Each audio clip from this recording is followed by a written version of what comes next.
Mahisagar police ફરી આવી વિવાદમાં। મહીસાગર પોલીસનો અમાનવીય ચહેરો આવ્યો સામે।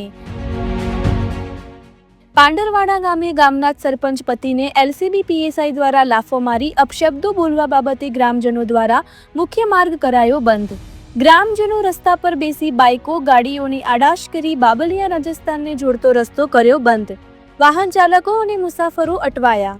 પોલીસ દ્વારા અગાઉ બાલાસિનોરના બાલિકને માર માર્યા બાબતે પણ થયો હતો જન આક્રોશ। ત્યારબાદ પાંડરવાડાના જ એક ઇસમને સીટ બેલ્ટ બાંધવા બાબતે માર માર્યાના ફોટા સોશિયલ મીડિયામાં થયા હતા વાયરલ।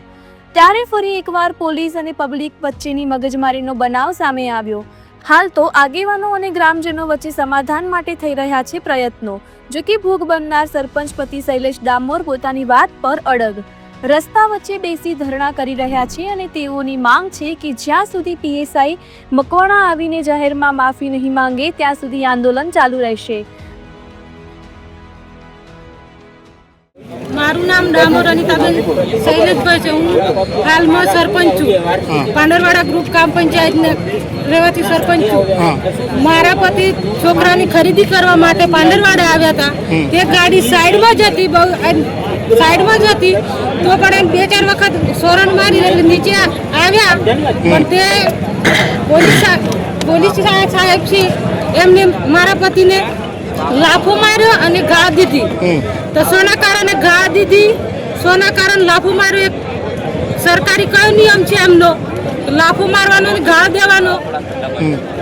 શું માંગણી તમારી? તમારી શું માંગણી હતી? તમારી શું માંગણી છે?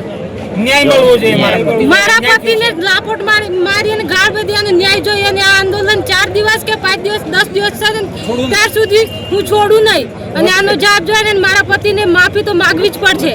વગર ગુનાથી શા માટે લાફોટ મારવી પડે? એવો ગુનો એમને રજૂ કરી દેવું હતું। ન્યાય ના મળે તો ગાંધીનગર જઈશ, પણ આનો ન્યાય જોઈએ જ। મારા પતિને માફી મળવી જ જોઈએ અને આ રસ્તો તો ખુલે જ ના। 10 દિવસ થાય કે મહિનો થાય, બાકી ના ખુલે, આંદોલન ચાલુ જ રહેશે।